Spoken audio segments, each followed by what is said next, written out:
네, 안녕하세요. 결함집 테스팅 통한 소프트웨어 안전성 확보 방안 세미나를 진행하게 된 인베디드 기술연구소 박준호 책임이라고 합니다.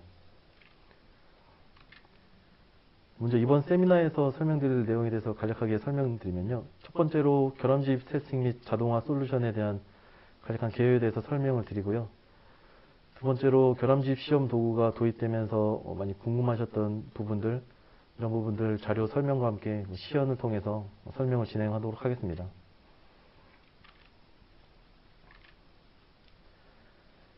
네, 제일 처음 보시는 것처럼 결함집 시험에 대한 그 상태 다이어그램인데요. 보시는 바와 같이 그 안전 기능을 통해 결함이 발생했을 경우 고장 상태로 천이되지 않고 안전 상태로 복구가 되는지를 확인하게 되는데요. 일반적으로 기능 시험을 하는데 그 결함 기능을 주입하기에는 매우 어렵기 때문에 저희가 제공해드리는 결함집 시험 도구를 통해서 이러한 결함집 시험을 진행을 하게 됩니다. 결함집 시험은 ISO 16162 ACP 이상 시스템 대상으로 결함집 시험을 강하게 권고를 하고 있습니다. 네, 저희 시큐어 스쿨 FIT를 소개를 잠깐 드리면요. 기능 안전 요구사항 테스트 케이스 생성과 그 생성 기능 테스트 케이스를 자동 실행할 수 있는 기능을 가진 결함집 시험 자동화 도구고요. 소스 탐침 없이 그 실행 시간에 결함을 주입할 수 있는 런타임 방식의 결함집 도구가 되겠습니다.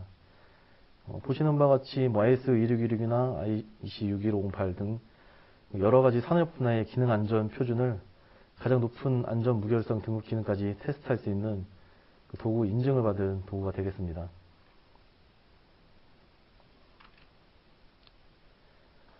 네, 기본적으로 결함집 시험의 검증 환경 도면인데요. 테스트 케이스는 간단하게 보면 시험을 제어하기 위한 FIT 호스트와 시험 타겟에 추가돼서 결함집 로직을 수행할 FIT 라이브러리에 의해서 실행이 되고요. 여기에 FIT 호스트와 라이브러리 간 인터페이스를 하기 위해 디버거가 필요하게 됩니다. 이러한 시험의 선행 조건을 시뮬레이션하기 위한 그 외부 시스템이 추가될 수 있는데요. 지금 보시는 그림이 외부 연동 시스템이 추가되는 그림이고요. 만약에 외부 연동 시스템이 있을 경우에 각각의 테스트 케이스는 시뮬레이션을 요청하게 되고 그 시뮬레이션이 실행되고 결함 주입이 되고 그 다음 모니터링이 되는 순서로 진행이 되게 됩니다. 다수의 테스트 케이스를 선택해서 테스터의 개입 없이 위의 모든 그 수행 과정들을 자동으로 수행할 수 있는 장점이 있습니다. 네, 다음으로 도구를 처음 적용할 때 그 많은 문의사항이 있었던 부분들에 대해서 설명을 드리도록 하겠습니다. 제일 처음 그 도구 적용이 어떻게 진행되는지 궁금해 하시는 분들이 많았었는데요. 보시다시피 포팅, 도구 설정, TC 설계, 시험과 같은 네 가지 단계로 진행이 된다고 볼 수 있고요. 처음 진행되는 과정은 그 포팅 과정으로 도구가 적용될 환경을 분석하고 환경에 맞는 결함주입 라이브러리를 생성해서 타겟에 적용하고 결함주입 시험을 하게 될 준비를 마치게 됩니다. 그 다음으로 이제 도구를 설치하고 결함주입 시험을 진행할 수 있도록 도구 환경 설정을 진행하게 되고요. 다음 단계로 대상 시스템에서 진행된 기능 안전 요구사항을 기반으로 TC 설계를 진행을 하게 됩니다. 그 다음 설계가 완료되고 난 다음 결함집 시험이 준비가 마무리되면 마지막으로 작성된 TC를 통해서 결함집 시험을 진행하게 되고 레포트를 생성하게 되는 순서로 결함집 시험이 진행이 됩니다. 그 다음 그 FIT 도구에서 그 초기 설정을 할 때 필요한 파일들이 세 가지 정도가 있는데요. 제일 처음으로 실행 바이너리, 디버깅 정보가 담겨 있는 실행 바이너리를 통해서 그 결함 주입을 진행할 심볼 정보들을 얻게 되고요. 그 다음 ORTI라고 하는 그 오색 런타임 인터페이스 파일을 통해서 그 OS의 뭐 정보를 분석을 진행하게 됩니다. 그 다음 마지막으로 A2L 파일을 통해서 그 해당 파라미터에 대한 그 상세한 정보들을 얻게 되는데요. ORTI 파일과 A2L 파일은 옵셔널 파일로서 실제로 꼭 필요한 파일들은 아니고 파일이 없을 경우에는 사용자가 직접 설정을 진행을 하실 수 있습니다. 그래서 총 세 가지 정도의 파일로 결함집을 진행하기 위한 정보를 분석을 하게 되는데요. 많은 분들이 또 ORTI와 A2L 파일에 대해서 좀 궁금해하시는 부분들이 많아서 간략하게 또 설명을 드리면, ORTI 파일은 5일 파일 코드와 함께 그 오색 OS에서 그 설정을 하는 그 관련 파일로서 그 디버거에서 OS 시스템에 관련된 정보를 쉽게 볼 수 있도록 그 정보를 제공해주는 디버깅 인터페이스 표준 파일이라고 합니다. 그래서 옵션에 따라서 뭐 OIL 통해서 소스 코드를 생성하는 과정에서 또 만들 수 있고, OIL 파일을 통해 바로 뭐 ORTA 파일을 생성할 수 있는데요. 이러한 파일들을 통해서 OS 설정 정보들을 얻게 되고요. 다음 A2L 파일은 그 디스크립션 파일이라고도 하는데요. 그 변수에 대한 파라미터나 맵, 실제 가상 계측 변수, 구조 및 베리언트 종속성 등 그 ECU 관련된 데이터 객체에 대한 모든 정보가 포함이 되어 있는 파일로서요. 이러한 정보들을 통해서 FIT에서는 변수들의 그 이름이나 그 최소, 최대값 아니면은 데이터 변환을 위한 그 계측 변수 정보들을 읽어오게 됩니다. 예, 다음으로 포팅이 완료되고 도구 사용을 시작하기 전에 어떠한 설정들을 해야 되는지 시연을 통해서 한번 알아보도록 하겠습니다.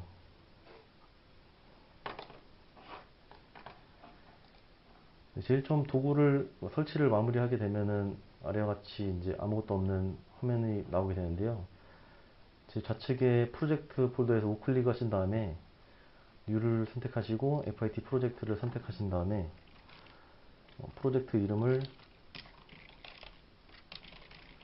기입을 해주시고요. 처음 프로젝트를 생성할 때 이 프로젝트에 대한 설명을 디스크립션에 적을 수도 있고, 그 다음에 어떤 테스터분이 진행을 하시는지 테스터 성함을 적으실 수도 있습니다. 그래서 간략하게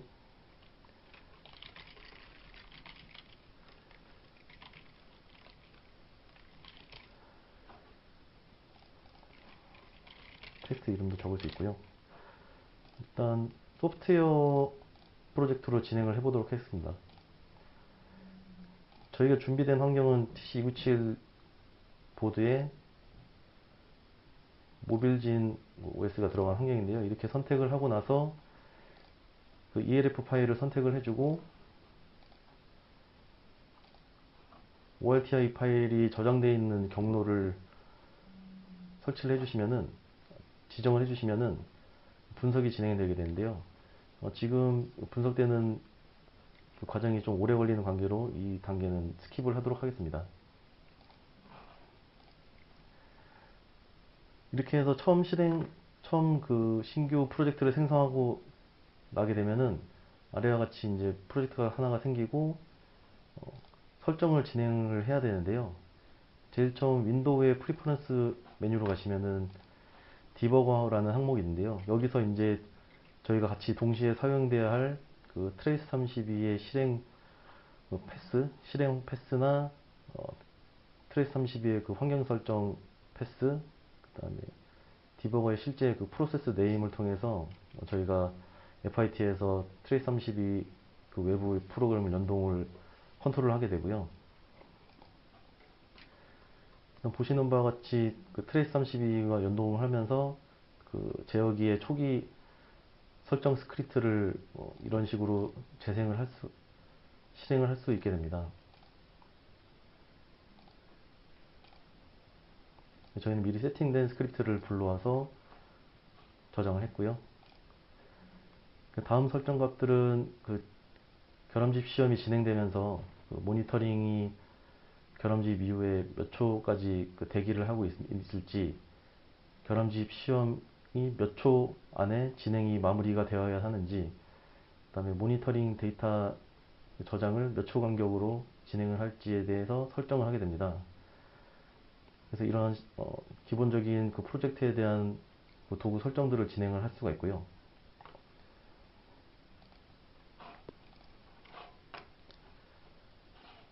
네, 이러한 설정들을 통해서 기본적으로 결함집 시험을 진행할 수 있게 됩니다.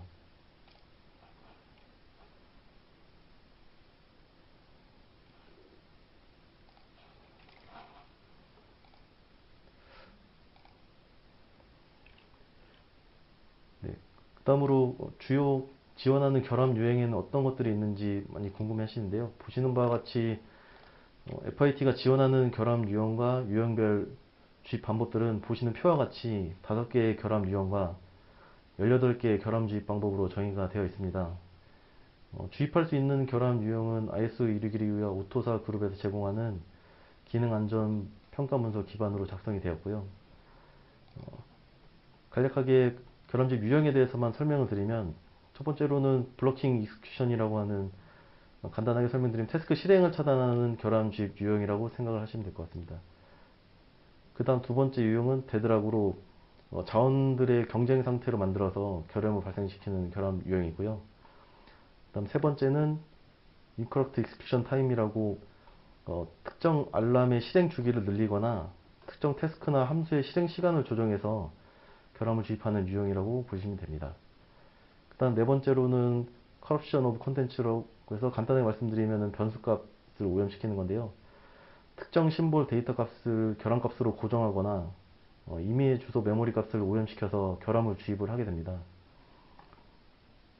일단 마지막으로는 스택 오버플로우 유형으로서 스택 보호 영역을 변경하거나 스택 포인터 위치를 강제로 변경해서 스택 보호 기능이 적절히 동작하는지 확인하는 결함 주입 유형이 되겠습니다. 그 다음 마지막에 있는 유저 디파인 폴트는 다음 장에 자세히 설명을 드리도록 하겠습니다.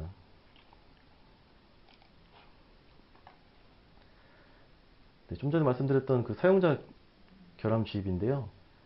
모든 결함 주입들이 정의가 되기 어려운 소프트웨어 유형이 일반화되기 어려운 케이스일 경우에 별도로 결함 유형을 추가해서 정의를 할 수 있는 기능으로요. 보시는 바와 같이 어떤 함수가 있을 때 함수가 동작하는 중간에 사용자가 정의한 결함 주입 함수를 이런 식으로 중간에 실행을 시키게 해서 결함을 주입하게 되는데요. 결함 로직을 수행하는 주입 함수 특정 조건이 만족될 경우에 이러한 위치를 지정해서 특정 위치에서 이제 결함이 주입되고 이러한 방식을 통해서 일반적으로 정의되기 어려운 결함 주입 케이스들을 이런 식으로 구현할 수 있게 기능을 제공하고 있습니다.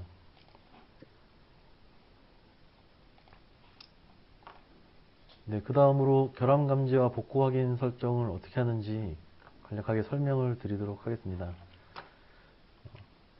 아래 보시는 그래프가 FTTI 그래프라는 건데요. Fault Tolerance Time Interval이라는 약자로서 결함이 디텍팅되고 원래의 정상 상태로 복구가 되는 시간을 지정을 해 놓는 그런 그래프가 되겠는데요. 도구에서 이 FTTI 그래프와 같은 설정을 하실 수가 있는데요. 도구 설정 한번 보겠습니다.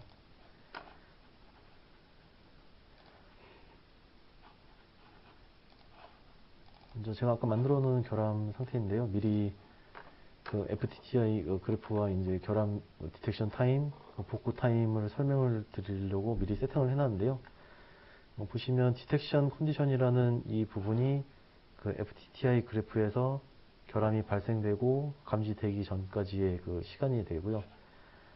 이 시간 안에 지금 미리 세팅을 해놨는데 FIT Fault Check Count라는 값이 1 이상이 되었을 때 라는 조건으로 설정을 해놨고, 이 조건이 5000ms 이내에 발생을 한다면 해당 결함이 감지가 됐다 라고 정의가 되는 것이고요. 그 다음 아래 Safety Condition이라는 이 항목은 결함이 디텍트 되고 정상 상태로 복구가 되기 전까지의 이 시간에 대한 행동을 정의하는 건데요. 보시다시피 FIT Fault Check Count라는 변수 값이 제로가 되고 그 다음 해당 제어기에서 리셋이 된다면 결함이 감지되고 난 이후에 정상적으로 복구가 된 상황이라고 정의를 할 수가 있습니다. 마찬가지로 시간은 5000ms로 지정을 할 수가 있고요. 그래서 FIT UI에서 이런 식으로 이런 FTTI 그래프와 같이 결함이 발생됐을 때 결함이 언제 감지되고 언제까지 복구가 됐는지를 정의를 할 수가 있습니다.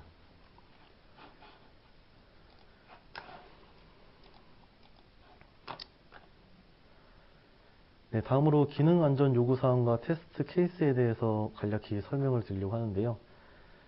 약간 간단한 예제로 환자 모니터링 시스템을 예제로 설명을 드려볼까 합니다.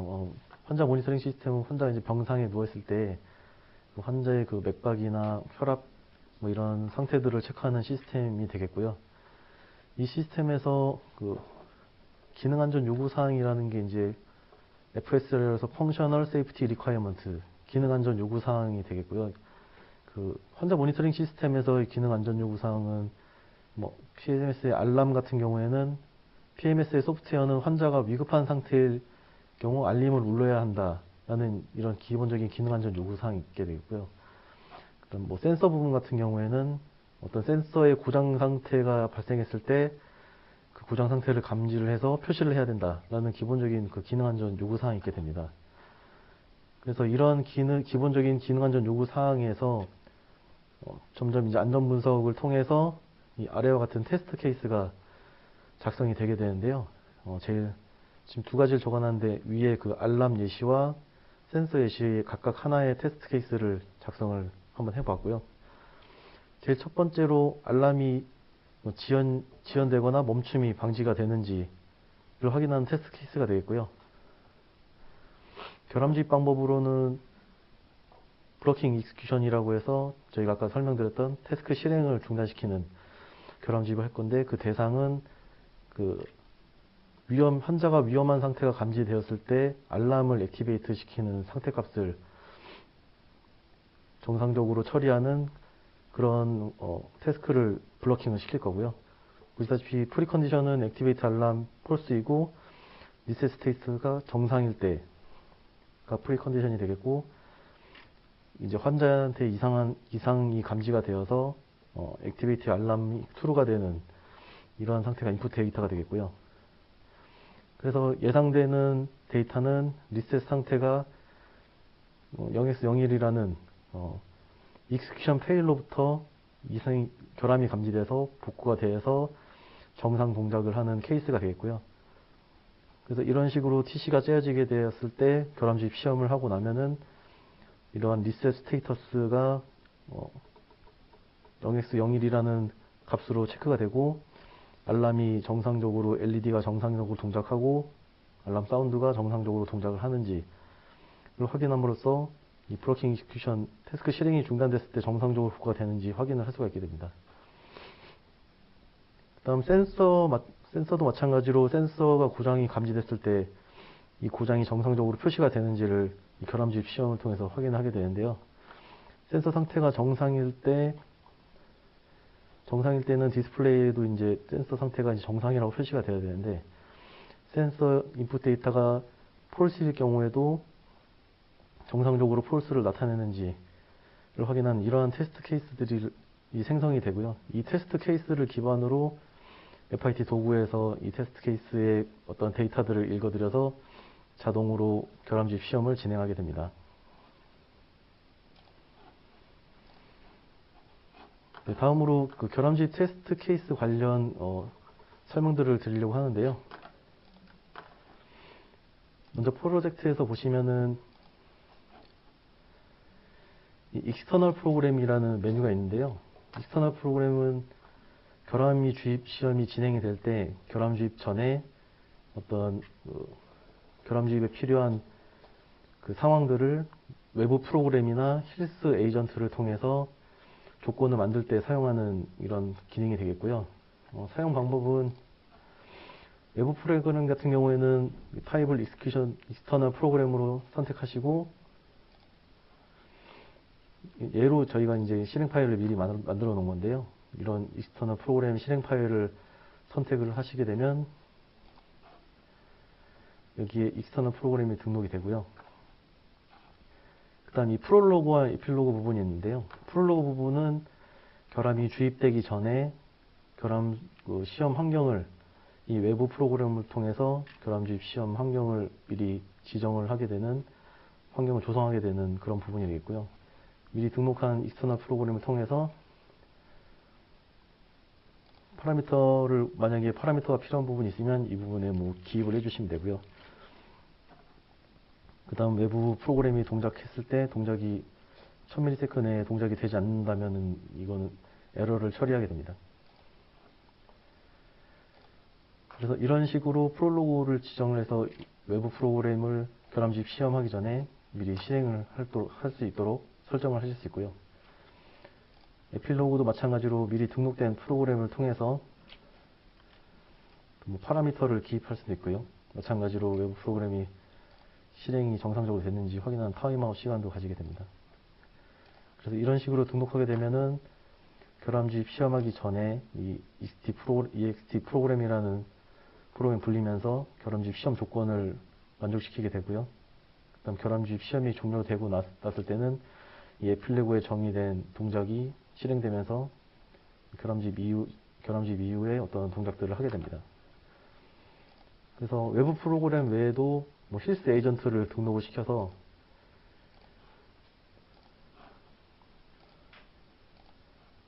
동일한 방법으로 힐스도 컨트롤을 할 수가 있고요. 이런 외부 프로그램 말고도 트레이스32 같은 디버거 커맨드를 자동으로 프롤로그나 에필로그에 삽입을 하시게 되면은 이 결함주입 시험이 진행될 때마다 이러한 디버거 커맨드들이 실행이 되게 됩니다.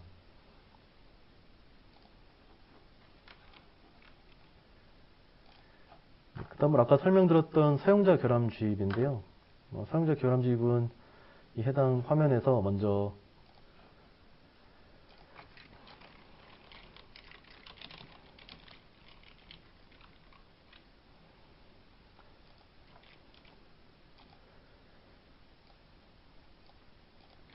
작성하신 그 사용자 결함주입 그 프로그램 같이 빌드된 그 함수를 입력을 해주시면 되는데요.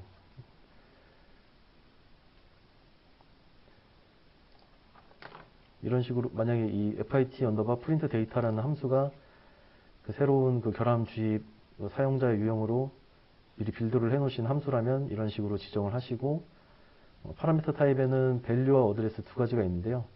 아까 설명드렸던 것과 같이 value를 선택하시게 되면 직접 값을 입력하실 수 있게 되고 어드레스를 선택하시게 되면은 해당 그 결함을 주입할 때 어떤 변수를 참조해서 값을 전달을 할 수가 있게 됩니다. 그래서 value와 어드레스 각각 하나씩 만들어 보고요.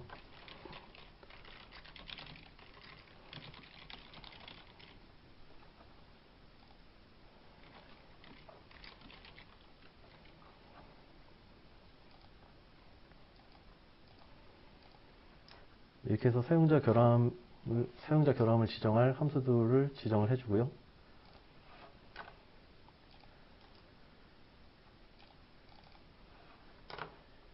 결함 유형의 시나리오의 편집 탭에 들어가서 add 폴트를 클릭하게 되면은 맨 아래에 보시면 user defined라는 메뉴가 있습니다. 여기를 클릭하시고 나면 조금 전에 제가 정의했던 사용자 결함 1, 2가 이렇게 나타나게 되고요. 다른 부분은 기존에 결함 주입하는 것과 같이 뭐 시간 설정이라든지 이런 것들은 거의 동일한 설정을 가져가게 되고요. 사용자 결함이 어디에서 결함이 주입돼야 될지 지정을 하고 트로틀 밸브 업 컨트롤이라는 함수가 시작될 때 이 사용자 결함 주입을 하도록 설정을 해보겠습니다. 파라미터는 그냥 0이라는 값으로 아까 사용자 결함 1은 그 value 타입으로 지정을 했기 때문에 직접 이제 값을 전달을 할 수가 있고요. 나머지 설정은 동일하게 진행을 하시면 되고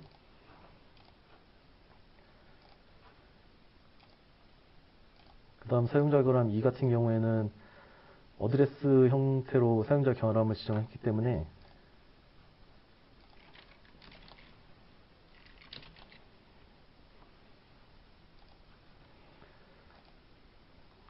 사용자 결함 2는 뭐 fit print data라는 함수가 시작될 때 결함 주입을 하게 되고 파라미터 어드레스 타입 같은 경우에는 실제 이제 내부 제어기에 사용되는 변수를 선택을 하실 수가 있습니다.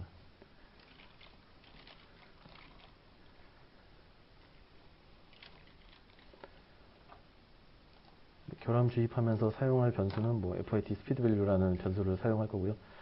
나머지 변수들은 이런 식으로 나머지 환경 설정은 이런 식으로 해서 이제 추가를 하시게 되면은 이제 기존에 저희가 정의하지 않은 그 이외의 그 다른 사용자가 직접 정의해서 사용할 수 있는 결함을 이런 식으로 이제 사용을 하실 수가 있게 됩니다.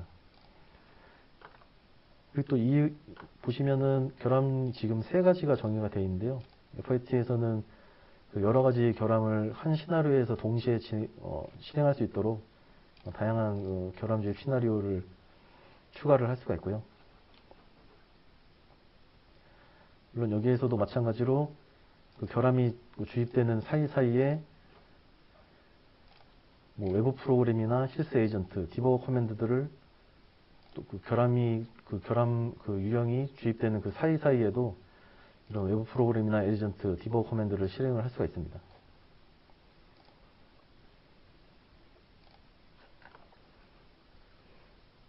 네, 지금까지 FIT 결함주입 시험 도구를 적용하면서 궁금하셨던 부분들을 설명을 해드렸는데요. 지금까지 설명을 경청해 주셔서 감사드립니다.